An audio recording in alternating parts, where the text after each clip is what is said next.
తెలుగువారి పెళ్ళి ఇలవైకుంఠమే మళ్ళీ సంప్రదాయమే సౌందర్యంగా సాగుతున్న పెళ్ళి ఇది తెలుగువారి పెళ్ళి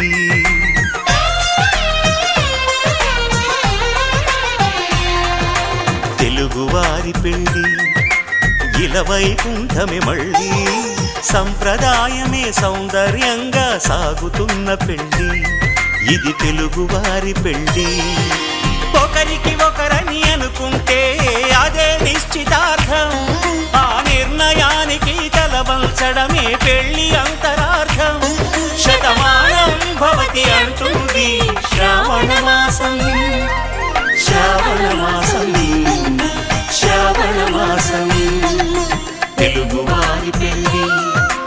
ఇలవైకుంఠమే మళ్ళీ సంప్రదాయమే సౌందర్యంగా